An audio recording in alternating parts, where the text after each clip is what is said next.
So on screen మీ టైమింగ్కి fans వేరే లెవెల్ ఉంటారు. But off screen some time మీరు ప్రమోషన్స్లో వెళ్ళేటప్పుడు లైక్ ప్రభాస్ గారితో కానీ లేకపోతే మన రామ్ చరణ్ గారితో కానీ వెళ్ళినప్పుడు ఆ ఆఫ్ స్క్రీన్ టైమింగ్ అన్నది ఎలా మేనేజ్ చేస్తారండి?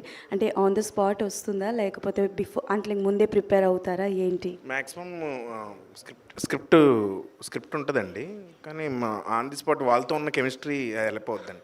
ఖచ్చితంగా చరణ్ సార్తో కానీ ప్రభాస్ గారితో కానీ ఆల్రెడీ బయట కూడా కొంచెం మంచి కెమిస్ట్రీ ఉంది. సో అది ఆన్ స్క్రీన్ రిఫ్లెక్ట్ అవుద్ది ఖచ్చితంగా. హీరోస్తో ఉన్న ఇది అది ఆ ఫ్రెండ్షిప్ అదంతా ఆటోమేటిక్గా మీకు బయట రిఫ్లెక్ట్ అవుద్ది. సో అది కెమిస్ట్రీ అండి కంప్లీట్. ఓకే, చికిరి సాంగ్లో బాగానే కనిపిస్తున్నారు. మరి పెద్దిలో ఎలా ఉండబోతుంది మీ క్యారెక్టరైజేషన్ ఏంటి? ఏమైనా కొంచెం చెప్తారా రామ్ చరణ్ గారితో కాంబో అది?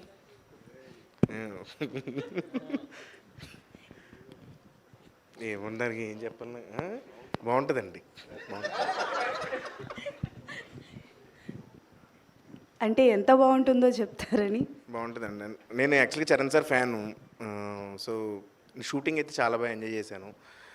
అలాగే కొన్ని సీన్స్ చేసినప్పుడు కొన్ని సీన్స్ అయితే అంటే కామికల్ సీన్స్ అంటే స్టోరీలో కామిక్ కొంచెం తక్కువ ఉంటుంది, బట్ అది మాత్రం ఖచ్చితంగా ఎంజాయ్ చేస్తారండి.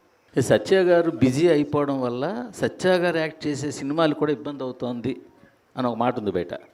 అంటే ప్రమోషన్లకి రారు, ప్రమోషన్లకి అంటే రారంటే మీరు ఇంటెన్షన్గా రారని కాదు, మీకు టైం ఉండదు అని. మీకు టైం అంత ఉండదు, రాలేకపోతుంటారు అని. దాన్ని ఎలా మేనేజ్ చేయడానికి, ఆ మాట మార్చడానికి ఏమైనా అవకాశం లేదా మీకు? అసలు ఎవరన్నారండి? బయట సినిమాలు సార్, మీరు ఇంతకుముందు చేసే సినిమాలకి ప్రతి సినిమాకి ఖచ్చితంగా ప్రతి సినిమాకి ప్రమోషన్ ఏదో ఒక టైంలో ప్రమోషన్ అంటే నేను చేసిన సినిమాలు నేను ప్రమోట్ చేసుకుంటానండి ఖచ్చితంగా. అంతే అండి. అంటే మీరు సినిమాల్లో ఇన్స్టాగ్రామ్లో రీల్స్లు అవి చాలా చాలా వస్తున్నాయి ఇప్పుడు ఈ మధ్య, అన్ని సినిమాల కోసం చేసినాయి. ఒక ఇంటర్వ్యూ ఇవ్వగలను, మా అయితే బయట ఒక కామన్ ఇంటర్వ్యూకి వస్తాను అంటారు. అంతకన్నా ఈ ఈవెంట్కి గట్రా రావడం కొంచెం ఈవెంట్లకి నేనే అంటే ఫ్రాంక్గా చెప్పాలంటే భయం మనవాడికి. అది అంటే అదేదో కావాలని కాదు, కానీ దీనికి ఇంటెన్స్గా కాదనే చెప్పాను అదే సార్. అదే సో దీనికి కంపల్సరీ రావాలి ఒకదానికన్నా ఇంకా లాగి తీసుకొచ్చాను. చెర్రి గారు అందుకే ఆయన స్పీచ్ కూడా రితేష్తో చెప్పించాడు. చెర్రి గారు ఏంటి సార్, ఈ టీం తప్ప ఇంక వేరే సినిమా చేయరా?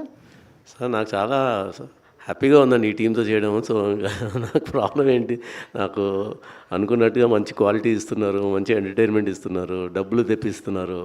So they are doing. మీరు వర్క్ చేస్తున్న బ్యానర్ మల్టిపుల్ ప్రాజెక్ట్స్ టేకప్ చేసినట్టుగా మీరు కూడా మల్టిపుల్ ప్రాజెక్ట్ టేకప్ చేయరా? అంటే అది ఆల్రెడీ మైత్రి ఉంది కదండి, ఇంకా ఇంకో బ్యానర్ ఎందుకు దానికి? అంటే I'm content with what I'm doing అండి. స్లో అండ్ స్టడీగా ఒకటి చేసుకున్నాను. ఎందుకంటే because my responsibilities are different in Mythri, so I have to take care of all the productions there. So whenever I get some chance and good opportunities come like this, చేద్దామనే plan ముందు నుంచి అనుకున్నారు. నేను కానీ మైత్రి movie makers కానీ కలిసి అనుకున్నది అది. చిన్న మంచి subjects out of the box వస్తే చేద్దాము మీ బ్యానర్లో అన్నారు వాళ్ళు. సో అలాగా చేసుకుంటూ వెళ్తున్నామండి. Thank you sir, all the best sir అందరికీ. Thank you. సత్య గారు